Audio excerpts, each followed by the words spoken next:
Trying to predict the future is a discouraging and hazardous occupation because the prophet invariably falls between two stools. If his predictions sound at all reasonable, you can be quite sure that in 20 or at most 50 years, the progress of science and technology has made him seem ridiculously conservative. On the other hand, if by some miracle a prophet could describe the future exactly as it was going to take place, his predictions would sound so absurd, so far-fetched, that everybody would laugh him to scorn. This has proved to be true in the past, and it will undoubtedly be true, even more so, of the century to come.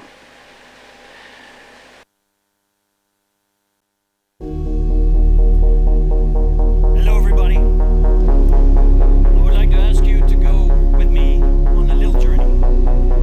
Please close your eyes and just listen to my voice.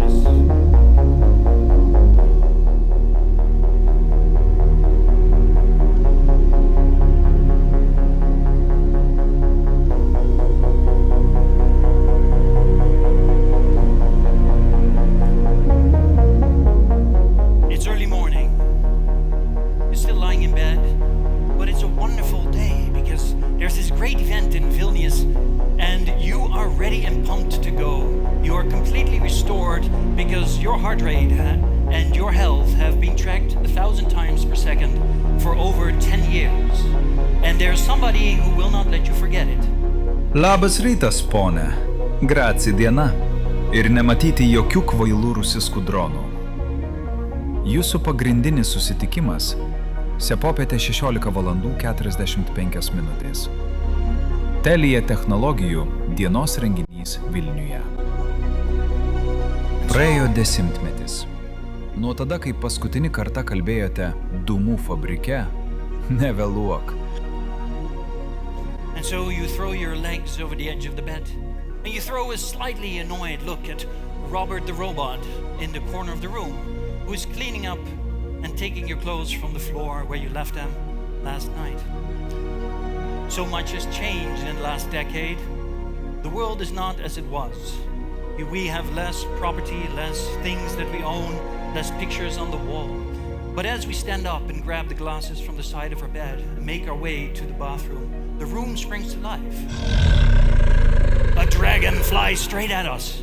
Virtual reality, augmented reality, artificial intelligence. He was left behind by your children when he went to university, and you call him Fury. Robert, remind you... Sir, just a reminder, if I may. Please don't forget to put on pants again before you leave the house. The neighbors were not amused last week. And don't give me that look. Yes, I'm a yes. robot. I don't have any wiggly bits hanging out. Thank you, Robert. And so you make your way to your office. You look out across the sparkling Swiss Alps, but that's not where you need to be. And so you say, I'm ready. And the room in front of you transforms, and here are 500 Lithuanians gathered together in 2035 to talk about the future. You can open your eyes now, and I really do hope that you close them to go with me on this little journey. I'm just curious, can we get the slides back? How many of you think that little story I just told you is something that you will actually experience within your lifetime? Please give me a show of hands. 1, 2, 3, 4, 5, 6, and some people in the back that have heard me before and they're already convinced.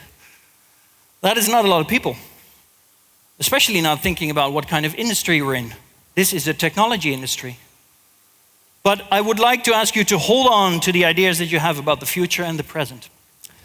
To understand where we are, we first need to understand where we come from. So I want to do a little quiz with all of you. My first question has been on the screen, so you've had some time to think about it.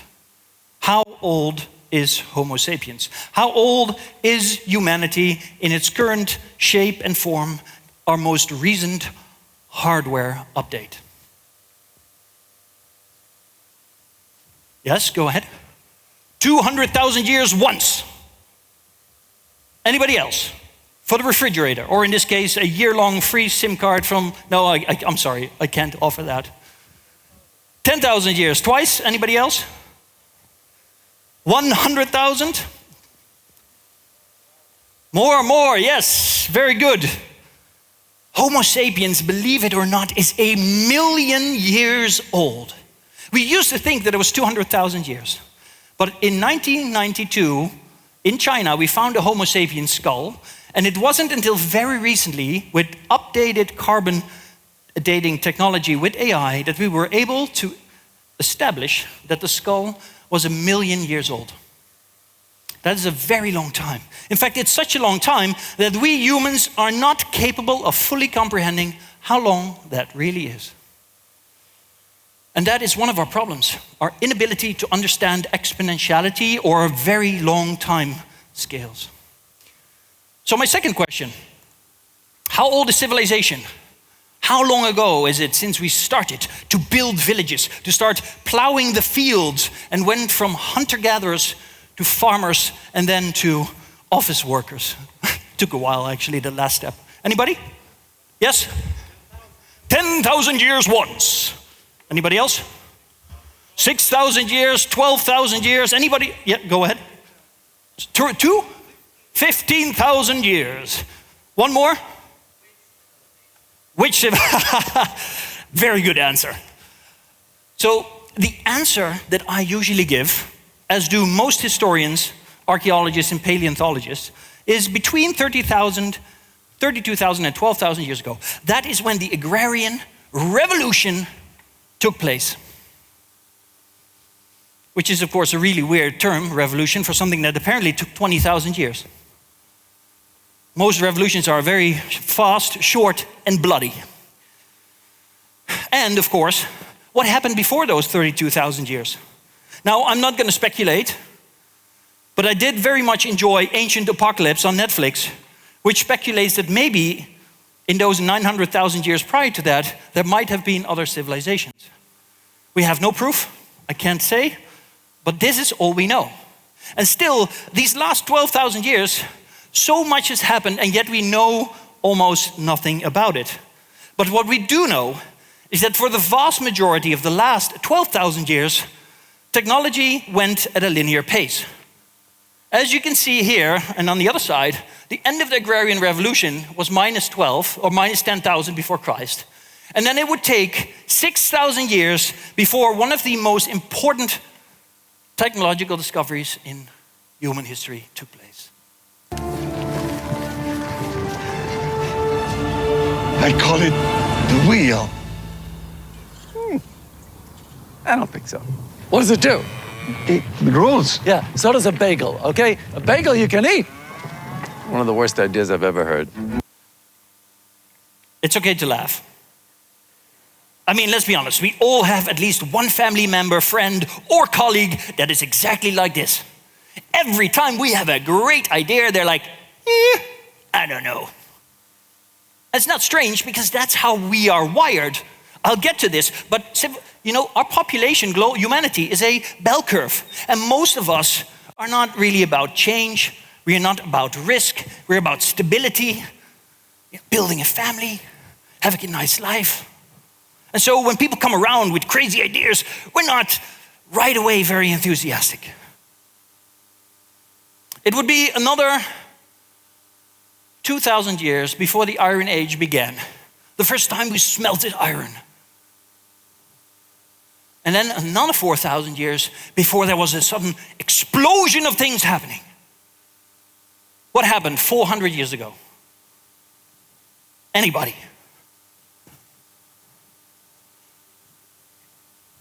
Say again? We stopped burning witches. Yes, we did stop burning witches. That is very true. But what else happened? The printing press, very good, 1473, I think, off the top of my head. But it was even more than just the printing press. Something important happened. We have a name for it. And when I walk onto the stage, I walk right back into it, to give you a hint. See? Now it's here, and now it's gone.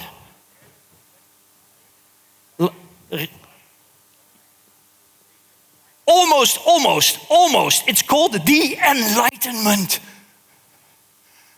That moment in history when we first started to realize that if you have logical, if you develop your logic, which was already much older from the Greeks, but if you use logic, you can build a framework called the scientific method, and you can start to separate fact from fiction.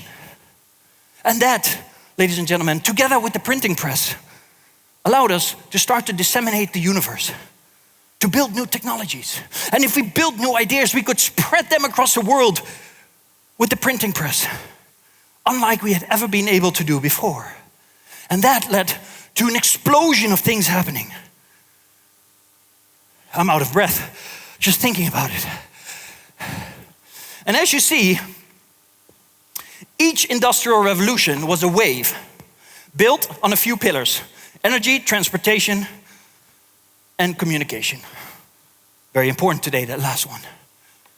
And every new industrial revolution had those three pillars: energy, transportation, and communication. But the last two, because we have not had one, we had not have two, we had not three, we've had four. And if you would believe me, we're already in the fifth industrial revolution. And the last two, the fourth and the fifth, they are different. Because the fourth included information technology, which was an evolution of communication technology. And the information technology led to intelligence technology, and that's where we are today. But the important thing to realize here is that each wave built on the previous one.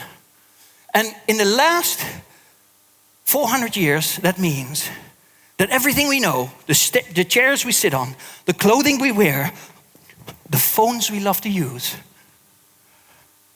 everything you know, everything you touch, everything you eat is either produced or thought of or made with a technology or science invented in the last 400 years.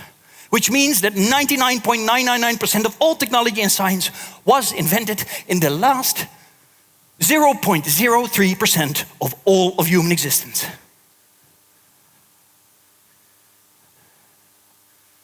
Let that sink in for a moment. We've been around for 1 million years, and it's only been in the last 400 years that all of that took place. And it looks like this. Super professional graph. And for those of you paying attention, this is ChatGPT, right? Already 4 years ago. This is the pyramids of Giza, and this is Cleopatra. And if you're good at math, which I know none of you are anymore because we have computers, but you would see that the time between the pyramids construction and the reign of Cleopatra is less than the time between Cleopatra and the launch of ChatGPT. And this is, again, one of those moments where you can realize that we humans are simply not capable of understanding the world we live in. We don't understand the massive ocean that is time and the tiny inkly bit that we're living through. And then, of course, there's the philosophical question. We are in the present, which is only the separation between the future and the past. How does that work? And whatever we see has already happened. Well, I won't bother you with that. So my conclusion of today, and you could leave after this if you want to, is that what we're facing is exponential change, an accelerating process of technological driven disruption.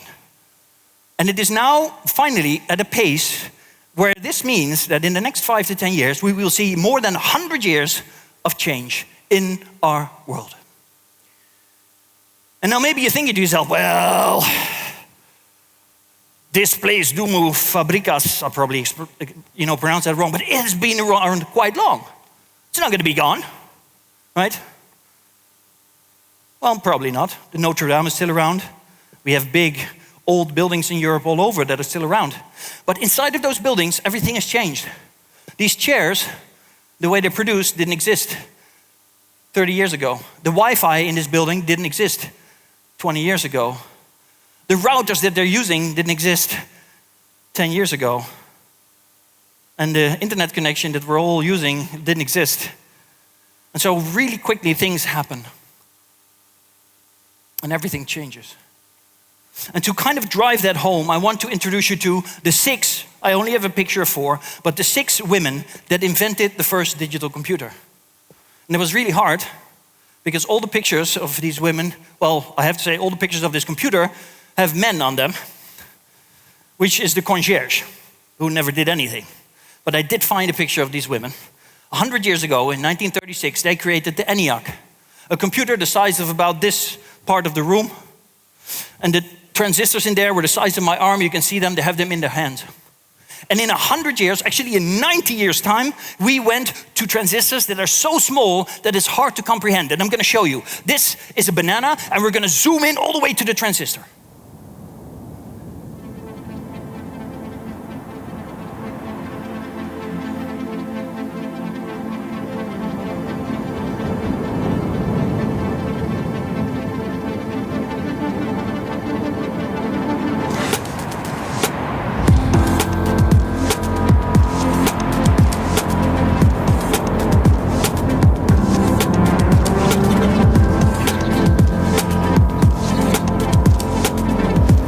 There we have it, the modern transistor. 1 trillion times smaller than it was only 90 years ago. 1 trillion times. I don't even know how many zeros that is, I'm gonna be honest with you.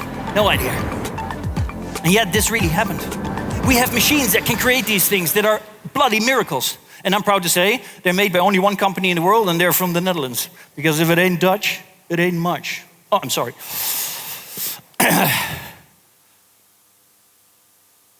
So in the last century, we saw our compute power rise. For $1 corrected for inflation 100 years ago, well, actually, for $1 you would get a millionth of a compute, which was a waste. Because if you get anybody off the street back then, they would be able to compute much faster, much better than a computer. But that didn't stop the scientists from trying to make it better. And so by the 90s, when I was a small wee boy, I played Wolfenstein 3D and Doom, for those of you that know what I'm talking about. No? Yesterday was Google I.O. They even tried to have AI write code for Doom, because everything is benchmarked with Doom these days. If your refrigerator cannot run Doom, it's not a really good refrigerator. But that was the 90s. 1,000 computations for $1 corrected for inflation. And now in 2026, and actually this chart's already outdated, because this is 1 trillion at the top. 2025, we hit 1 trillion computations per $1, and now we are at 100 trillion computations per $1 already. Unbelievable, and the exponentiality keeps going. And on top of that, we did something really crazy that most people don't know about. Well, most people don't know about what I just showed you either. But in 2001, we did something incredible.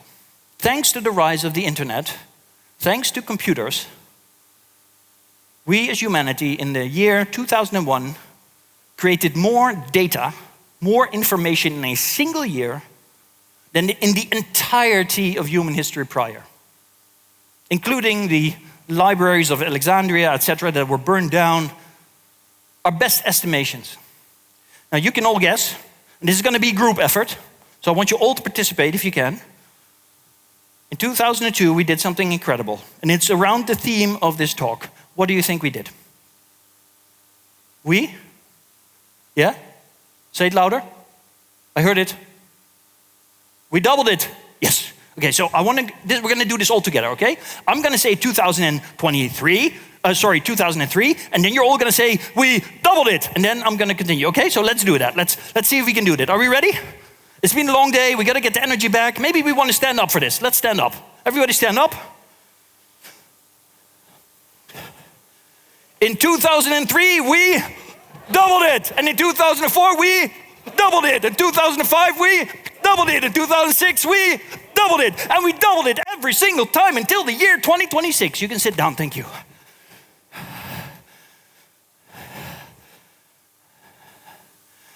So not only did we get 1 trillion times more information and 1 trillion times more compute, we combined those two.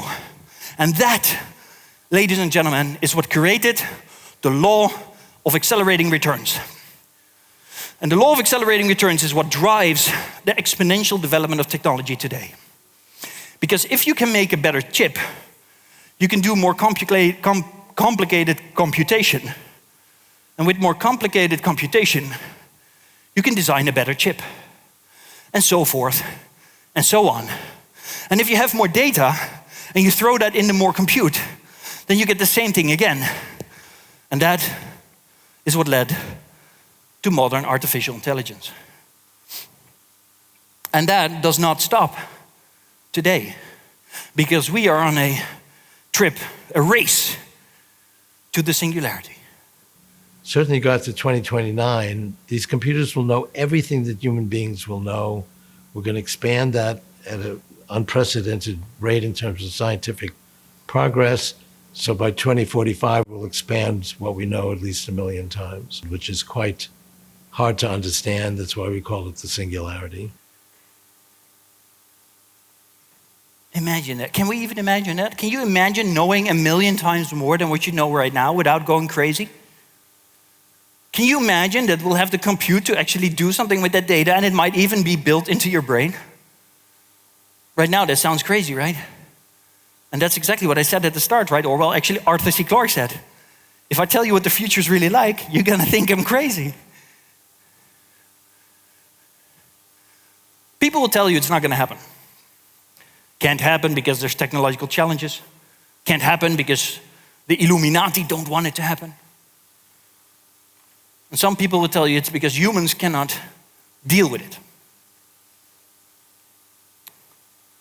In 1900, in my hometown of Amsterdam, they introduced trams. And I know that at least 300 of you today arrived with a train.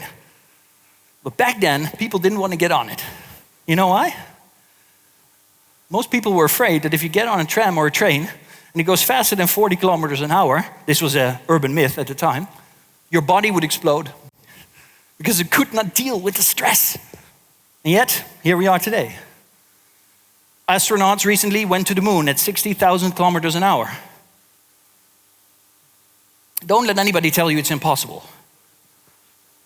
And if there's one country in the world where they know that nothing is impossible, it's China. This was China in 1960. And it looks like Amsterdam in 1900, 60 years earlier. People didn't have shoes, most people didn't have running water, and most people did not have electricity. And yet China today looks like this. And I was there recently, just 3 weeks ago. I spent 10 days in Shenzhen, and it's like a cyberpunk city. Like you literally stepped into the movie Blade Runner, with all the skyscrapers having LED lights, drones flying around. But what really struck me is that you don't hear any cars. You don't smell any exhaust, because everything is electrified and silent. You actually hear birds in the city, and you smell the plants and the trees. I know that we have a weird idea of China over here, but the idea we have of China is outdated in every single way. And because of that, and because of the cultural language barrier, we don't look over there enough to understand that the world is slowly but surely leaving us behind. We had our time at the top as Europe and the US, and now we're still living in that dream. This was a Chinese train conductor, or train engineer, driver, 26 years apart. In 26 years, he went from a train that ran on steam to a train that goes 400 kilometers an hour on a maglev, and you can put, if you had coins in China, which you don't because you have WeChat, but you could put a coin on its side and it wouldn't fall over. There's a wonderful metaphor that can show you exactly how fast technology is progressing at this time. And funny enough, it is that technology itself, just a single aspect of it. Human beings have dreams. Even dogs have dreams, but not you. You are just a machine, an imitation of life. Can a robot write a symphony? Can a robot turn a canvas into a beautiful masterpiece? Can you?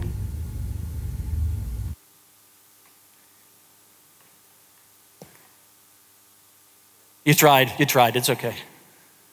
Now, some of the people here might have seen me 2 years ago at the Web3 Summit here in Vilnius. And at that time, I already showed this fragment, I think. And there were still so many people in the room that thought, it's never gonna happen. AI can't do that. But we all know what's happened, right? I mean, you all know. And if you don't know, I'm gonna remind you. Remember that masterpiece? How many of you can make a masterpiece? How many of you write music? How many of you are Mozart or Bach or what's a super famous Lithuanian artist? Let's go. Anything. Scream it out loud. I can't rehearse that, but great. You see, the thing we humans do is when it suits us, it's suddenly we, the royal we, as in we are great. We can do anything. We are super intelligent. We are the absolute top of the food chain. We are the only intelligent creature on Earth. But then the reality is that most of us are pretty average, right? Most of us are only good at maybe 2 things. Are there any consultants in the room? No consultants?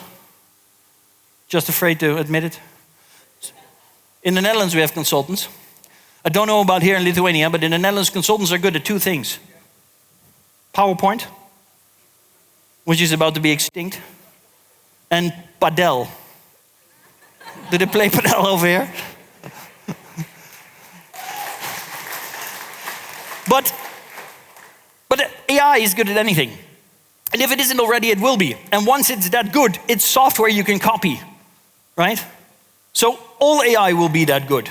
It doesn't need to sit in a womb for 9 months. It doesn't need to learn in school for 18 years or 16 or... No, it just comes off the shelf once it's ready. And AI can do incredible things. Now, Shelby, are we ready? Yes, Aragorn. They are ready and waiting. Let's dance. Right.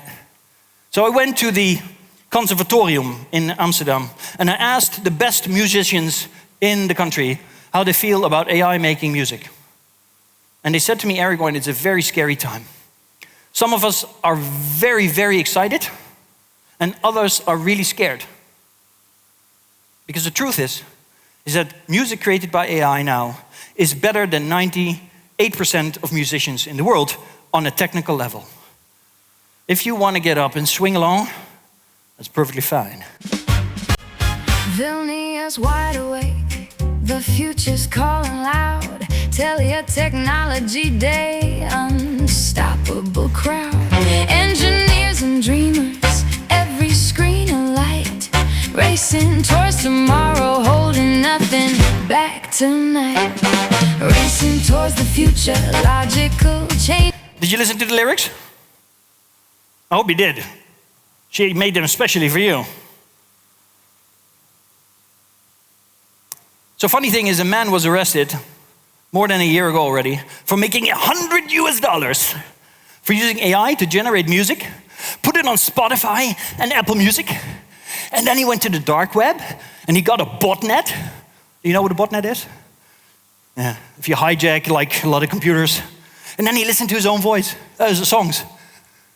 It's freaking genius. Freaking genius.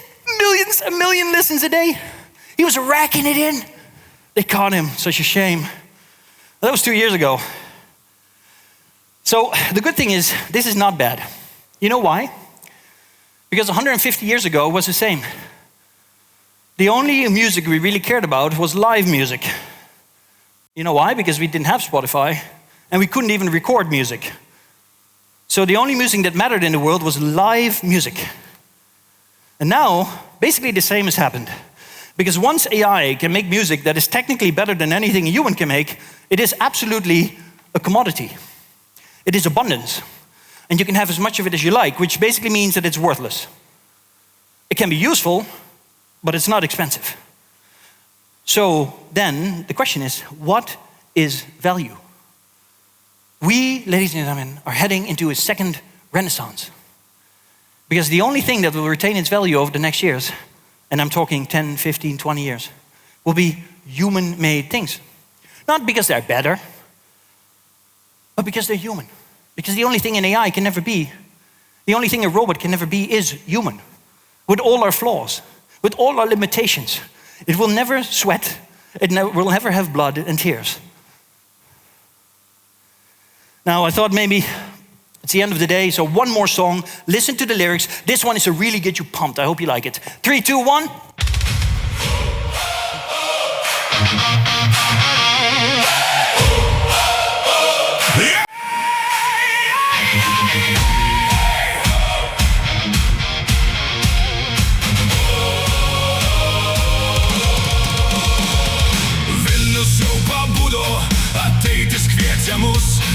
Okay, I know maybe this is not for everybody. I just needed to make sure everybody's awake, you know. And if you did like it, you can buy my album on the way out. It's going to be, I don't know, 100,000 SEK? Is that a good price? No? I don't know, okay. Ooh.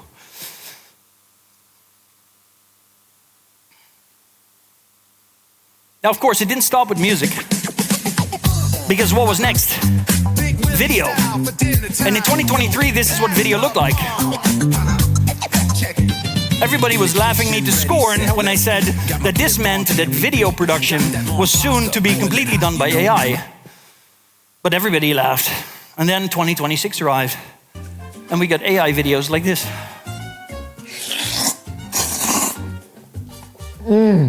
That's the good stuff. And that's a wrap. You can create things like this with a prompt in like 30 seconds, right? Something that used to cost 10,000, 100,000 US dollars, or, you know, euros or whatever. Last week I made this new intro video for our podcast. The wave is coming. Look who it is. You're not impressed, okay. No, it's okay. I prepared for that. So this is my future apartment, well, the balcony. You know, just having a little look around our moon city built by Elon Musk. You know it's me, and you know it's real, because look at that handsome guy with that wonderful mullet. But I wanted to do something really special. I wanted to show you what's possible in 15 minutes with just a few pictures. Now, I'm not saying it's 100% the same, but do you recognize this place? Have any of you been up there outside on the balcony? Well, this is how I arrived today. Special delivery.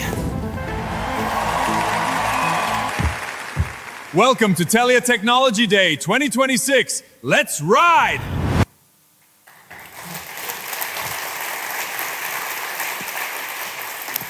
And I have to say special thanks to Telia, because if they hadn't made such an amazing internet connection, I could have generated this, but it would have taken me 10 years to download it. So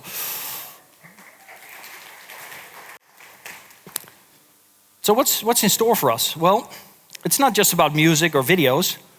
There's much more happening. Now, all of you have probably seen this bell curve about IQ. And most of you probably believe that the average IQ in the world is 100. Well, what if I told you that's not true? What if I told you that the average IQ of 100 only lasts in the Western world with good education, and Lithuania is very much at the top of those countries. The Netherlands, I think the average is 98, and here I think you actually hit 100. It's hard for me to admit that Lithuanians are smarter than Dutch people. But the truth is that the most of the rest of the world, the average IQ is 89. So what's AI doing? Well, let me compare that for you. This is 2022 when AI kicked off at around 50 IQ. And this is where we are today. And this white bubble is actually Claude Mythos running wild. Which means that the average person in the room here, if you have an Android phone, especially after yesterday's Google I/O, anybody have iPhone? Raise of hands. Let's just give it up for these poor iPhone people. No AI. And your privacy's gone too, because Google is going to provide the AI, so I'm sorry, I love hating Apple. But this is the average IQ of AI right now that you can get. 130 for Gemini in your pocket, 140, which is way above the average for humans, with the best models already running 180. Which means that a year from now, you'll have 150, 160 in your pocket, and the year after that, probably 200. And that's going to change everything. Now, here's some benchmarks, just to quickly go through them. Because 2 years ago, when I started this, AI was really bad at math. We were somewhere below here. So people said, AI is never going to be any good because it can't do math. Well, this, ladies and gentlemen, the yellow bar is the best math experts in the world as a team, working unlimited. And this at the top is some of the latest AI models. A whole generation of scientists is giving everything over to AI at the Institute for Advanced Science in the US. They literally had a meeting on this because the AI is so good that they do not care about privacy anymore because they are revolutionizing science. And it's not just math, which, by the way, went from 2 to 40% on the hardest math test in human history in just 14 months. And by the way, a single human can't even hit 10%. Simple logic was another thing they said. AI cannot do simple logic. AI cannot answer the question if Tom Cruise's mother is called Maria, who is Maria's son. AI couldn't do that 2 years ago, right? Human baseline is still peaking at 83%. But Gemini 3.1, which was deprecated yesterday by Gemini 3.5 Flash, already scored 79%. And Claude Opus 4.7 is not even on there. Neither is GPT 5.5. Both of those have already hit the human baseline. So even in simple bench, simple logic, common knowledge, AI has caught up with us. The only two fields that we still had left.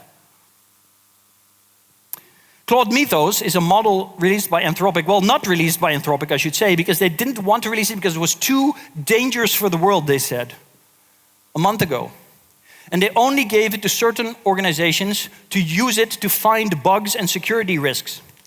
And here you see Firefox security bug fixes by month, which is a browser, right? You know? Anybody doesn't know? Firefox. You know, not a lot of people use it anymore, but it's like the alternative to Chrome. And every month they had an average of 20 bug fixes. And as you can see, in April alone, they went up to 423 because they had access to Claude Mythos, and Claude Mythos identified more than 400 bugs that were security risks. AI did in a single month what hundreds and thousands of developers couldn't do across a decade. And my friends were still saying, well, I don't know, especially the ones that are lifetime developers. So I joined an online competition for coding. And I have never written a line of code in my life, ladies and gentlemen, but I have built a very special AI agent with a harness, and all of you can do it. It's not hard, but I did. I just spent time on it. And I wanted to prove my developer friends that I could beat the best in the world. So I joined a competition where I had to solve a coding problem, and there were 7,000 of the best coders in the world. And I told my AI assistant called Shelby, which is basically Claude Code and Codex together, I said, fix it. That's what I said. So the first attempt, I was number 223 on the ranking. By the way, I was cheating because you weren't allowed to use AI, but I didn't tell them that. Then I said, you can do better. And then I was 115. And then I said, you suck, you can do better. Because anxiety works. I don't recommend it if you want to survive the singularity, but it does work if you want to get your AI to work harder today. And when I said, you suck, you can do better, I'll have Codex double check it, I suddenly scored the top 10. And my friends could not believe it. They could not believe it. I have friends that have been developers for 10 years, and now I tell them that I have 100 agents running at the same time, coding shit, and they simply can't believe what's happening. And I'm just, the top 1%. But this is gonna go downstream. Right? This is somewhere, I'm even outside of this circle probably. And when people say, I use AI, the truth is they're not. If you have used ChatGPT, you're not using AI. If you use Gemini, you're not using AI. I'm sorry. You've just, tried it maybe, and you've dipped your little toe in. And it's not hard, because you just talk to it. But this is what's going to happen. This circle is going to get bigger and bigger and bigger, and eventually all of us are going to be in a completely different world. And you can see that happening in revenue streams, because Claude Anthropic, the company behind Claude, one of the two biggest AI companies in the world, their revenue has grown from the start of the year, right? This is not years. This is months, ladies and gentlemen. And in January, Anthropic's revenue was 1 billion. And today, Anthropic's revenue is already over 50 billion because this chart is already 2 weeks old. And we haven't even begun. We haven't even begun. Because technically, AI is right now in the 80s of what the internet was. And the speed and the acceleration of that process lead to deflation. When electricity was first released, it took 70 years for it to become available to normal people, to be available, to be, affordable. When the same happened with computer memory, it took just a few decades. I'll admit, right now it's pretty expensive, but due to AI. But with AI inference, it was less than months. And year over year, the cost of intelligence goes down by 99%. The best model today will be 99% cheaper next year, and then again 99% cheaper the year after that. Of course, there will be newer models, but that's how fast it goes. And everybody has access to it. Just like your phone is no worse than that of Elon Musk or Jeff Bezos, right?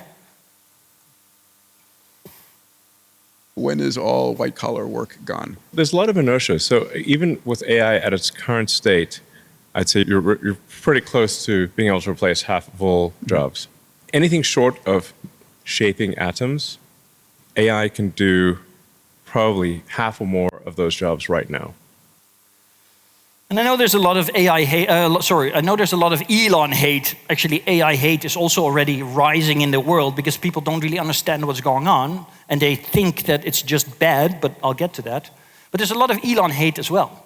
But I work together with Professor Volberda from the University of Amsterdam, and he works together among many other organizations with the World Economic Forum, and they did a deep research already 2 years ago. And this research showed that in the European Union, 59% of workers will need complete reskilling by 2030 because their work is so completely different that they cannot do it anymore with the skills they have today. And up to 70% of jobs could be so different that more than 30% of people, or more than 30% of tasks in the labor market will completely be replaced. It's hard to imagine for people. A lot of people are scared because we're so used to this life where we have a job and we make money, and our whole existence is based on that. But I want to remind you, especially now, that as I've shown you, we've been around for 1 million years. And capitalism has only been around for a few thousand. That means that 99%, or 98% at least, of human history, we did not have democracy, we did not have capitalism, and most of us were pretty happy because we even found time to make paintings in caves, but naked. Just because we haven't experienced it yet doesn't mean it's not possible. We are now again at a time where things are going to completely change, just like the Enlightenment and Gutenberg's printing press changed everything 400 years ago. We will invent new systems, new economies, new ways of life. But the disruption, the transition, will be difficult. Research has shown that there is exposure to AI in the job market. And there are several tools, this one's for the Dutch labor market, that show which jobs are most exposed. Everything in red can already be basically done by an AI. The only reason it's not being done by an AI is because the companies don't want to fire people, people are not yet used to it, organizational structures are not changing fast enough, or policies are not in place. But all of that is going to rapidly happen because there will be companies very soon that are showing such competitive advantages that everybody else will have no choice but to follow if they want to compete, even if they know where that leads. And it doesn't stop at white-collar work, which already was a big surprise for most of us. No, physical is next. This was 26 years ago, or actually 22. Get the hell out of here! And this is today.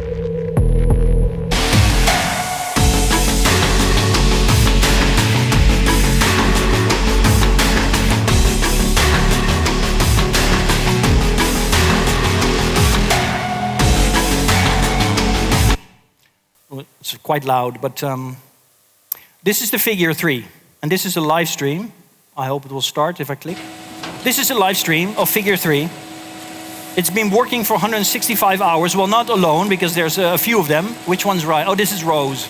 Okay, there's Rose and there's Gary and Frank, I think.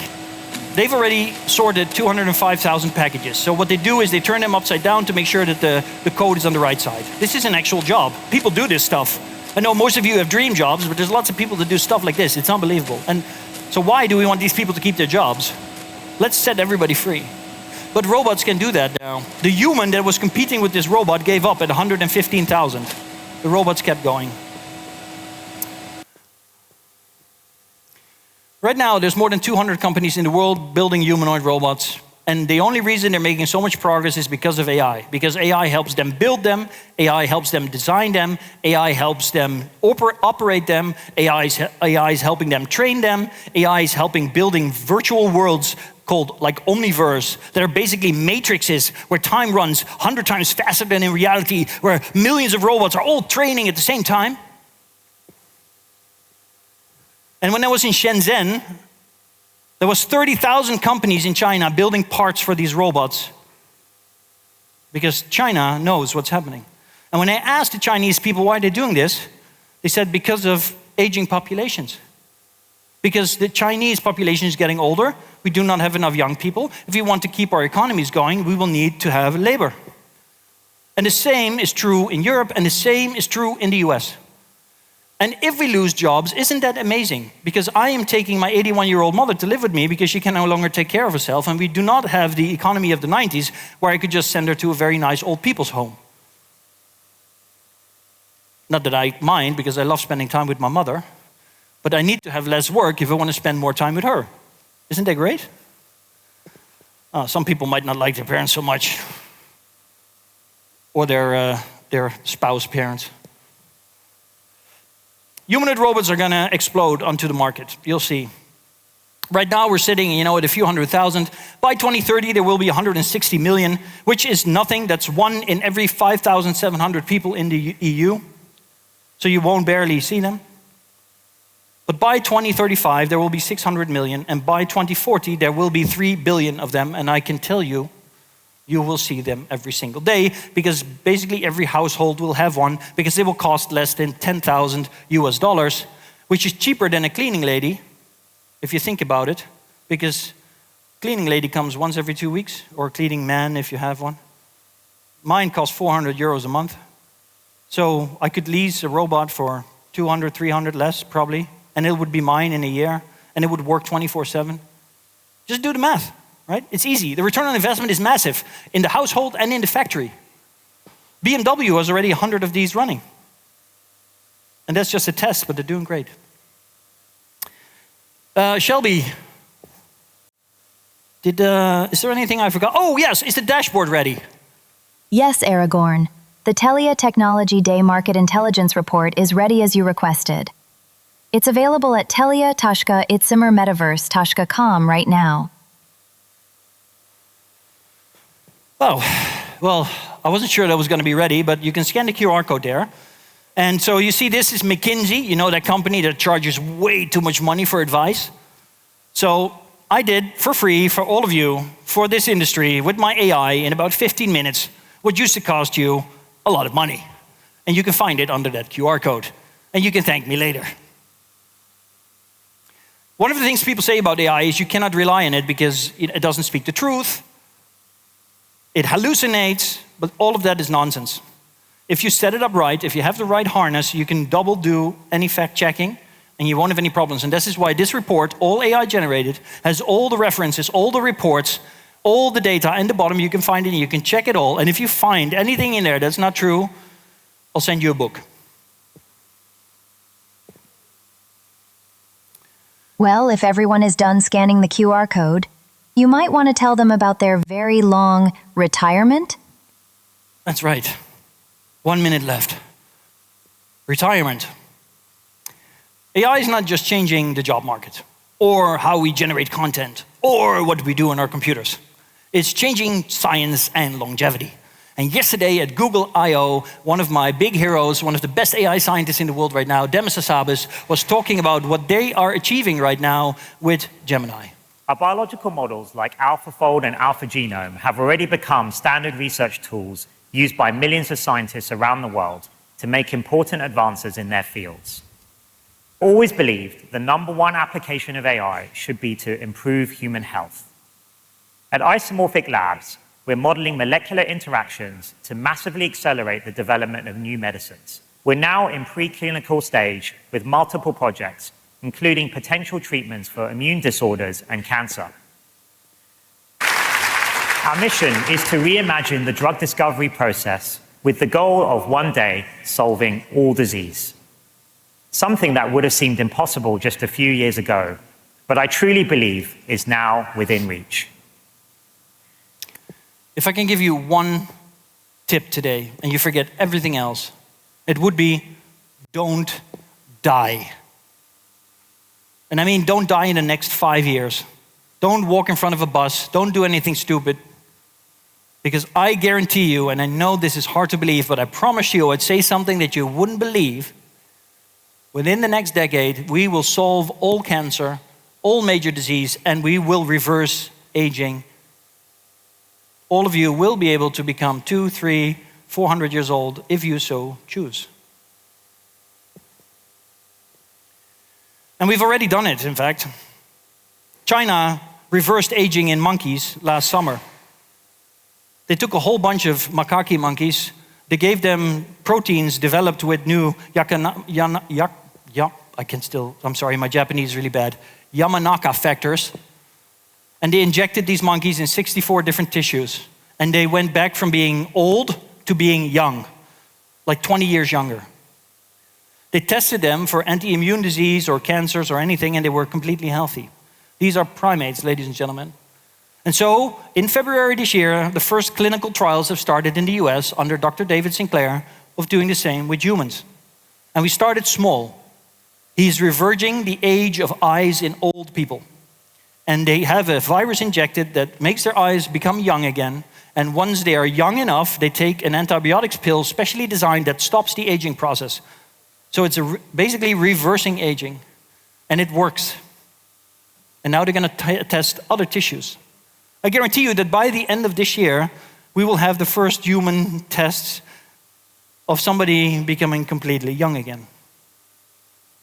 Now, some people think that's a horrible idea. But my name is Aragorn. And if you've ever read The Lord of the Rings or any other fantasy story, you know that the wisest creatures are the elves.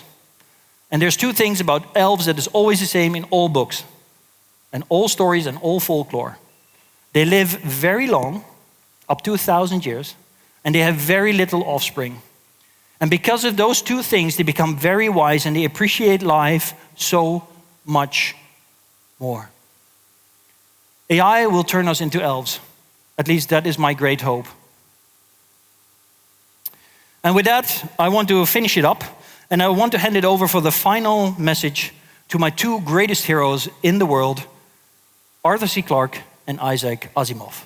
We will have our robot becoming less metal, more organic. At the same time, we will have human beings who will make more and more use of artificial organs. We may have a society in which robots will drift away from total metal toward the organic, and human beings will drift away from the total organic toward the metal and plastic. Now, when we have a kind of hybrid creature, will it matter that he was originally metal and became metal organic, or that he was originally organic and became metal organic? Will we then have formed a kind of mixed culture which perhaps might be higher, more efficient than either culture separately, if I can call the robot system? Even greater changes are still to come, because the future is not merely an extension of the present with bigger and better machines and cities and gadgets. It'll be fundamentally different. And many of the things we take for granted will one day pass away as completely as spinning wheels and sedan chairs and oil lamps. The only thing we can be sure of about the future is that it will be absolutely fantastic. Thank you very much.